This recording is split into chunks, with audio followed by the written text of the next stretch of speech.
I'm originally from Perth, WA. I've been living in Sydney on and off for 10 years. I moved back to Sydney permanently at the beginning of this year. I lived in Bondi when I originally lived in Sydney. I lived in Bondi for 5 years. So I feel really connected to Bondi and the community. This is my beach. This is my home. This is where I moved when I was very young after university. And I've just recently been back in Bondi and like very recently.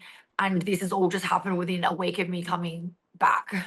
So Bondi Beach on a Sunday is the most magical place. It's absolutely packed. There's people everywhere, people from all walks of life, lots of tourists, people that fly from all over the world to spend their time on this beach, this beautiful place. And so it was a classic Sunday afternoon. It was a warm, balmy evening.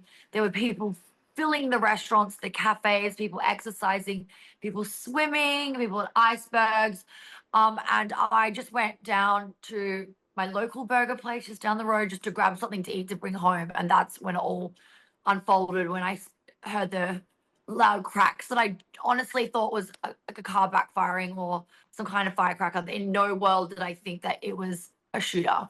When people started running, I kind of stood there because I thought there was maybe a fight, and I'm a little nosy, so I was like, "What's going on?" And then when there was police yelling to evacuate and people were screaming that there was a shooter, that's when I ran back to my apartment. But honestly, it didn't register with me what was really going on because it's so far removed from us as a community. We don't think about things like that. We're really, really lucky here that these things just don't happen. And so it wasn't until I was literally sitting in my window here watching people fleeing, because the gunshots kept going for like quite a long time.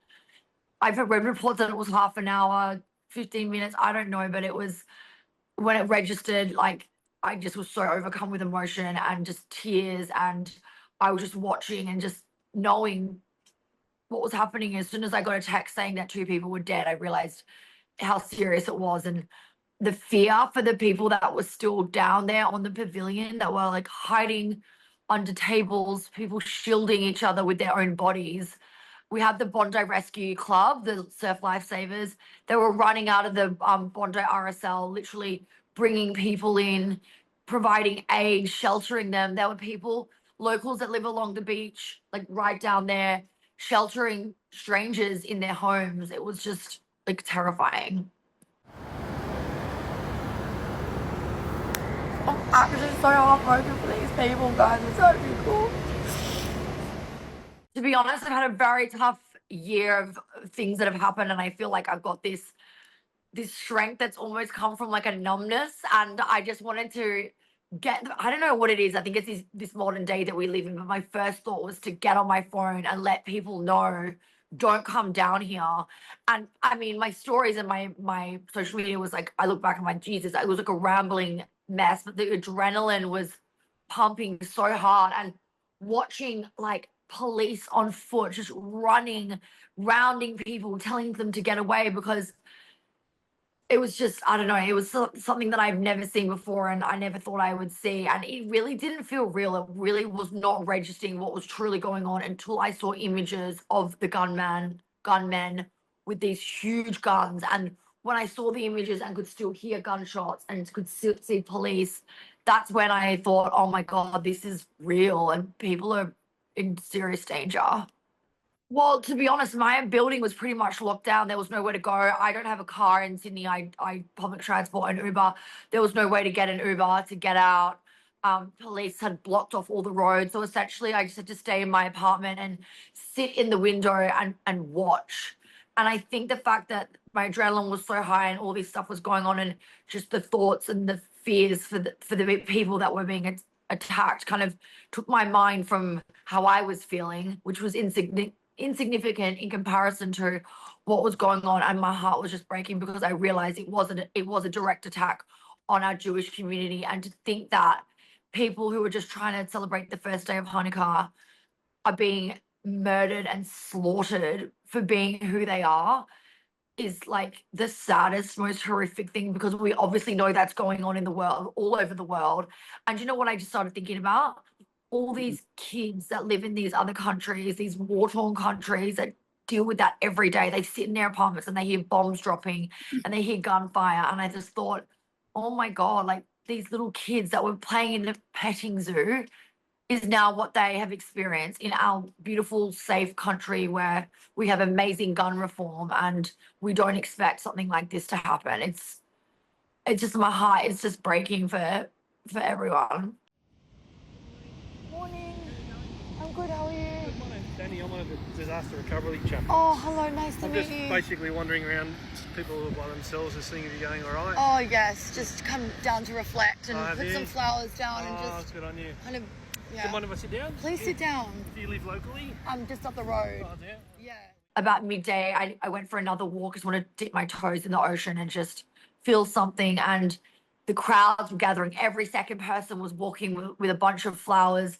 People were walking down to lay their flowers, pay their respects. But as I was sitting on the grass on the beach, this lovely man called Danny approached me, and he said he was from New South Wales disaster relief or disaster recovery team, and he's a chaplain, and his job was to go around, because I was sitting by myself, to go around and chat to people that were on their own, just to see how they were doing and if they were okay and if they needed someone to talk to. And he sat down and he chatted with me for like nearly 10 minutes, and he was the nicest person. And I posted a TikTok because I was sitting there with my phone.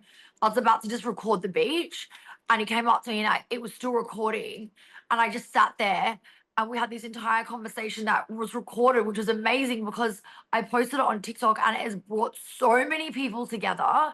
So many people are so bewildered, which is strange, by the kindness of this man and this organization. And it really demonstrated to the world, because I've spoken in the UK and Canada now, to the world, about how as a community we've come together. We're not letting these radical idiots divide us and scare us away. It really shows that we are stronger than that, and that in the face of such terror, Bondi as a community and Sydney, Australia, like in times of tragedy, Australians are known, we really come together and we help each other and we're super, super selfless. And I think that's what the message should be right now, and not fear mongering and hatred towards any other community. My message is that every single person deserves to be safe in their home, on their local beach, wherever they are. We all deserve safety, regardless of our gender, our race, our religion, our sexual identity, whoever we are, we deserve to be safe. And I really just want people to focus on banding together and supporting each other, and let's not fearmonger and spread hate towards any other community. Those people do not represent the wider Muslim community. I have beautiful Muslim friends who are messaging me saying that one of my friends wears a hijab, and she's saying that she was driving the other day and someone was egging her car with their kids in the car. People deserve to be safe no matter what their religion they are. These two people do not represent our wider Muslim community. Australia is a really multicultural place where everyone is welcome. And these people have now created this hatred towards the Muslim community who have denounced this. One of our Muslim leaders in the community refused to take the shooter's dead body because in their religion, their community takes the body, and I'm not sure what the process is, but they've refused them because they said this is not they do not represent us. And that is my biggest fear right now, is the rhetoric online making this an Islamophobic issue, which it is not. And that is something that I really want people to know, because it's terrifying.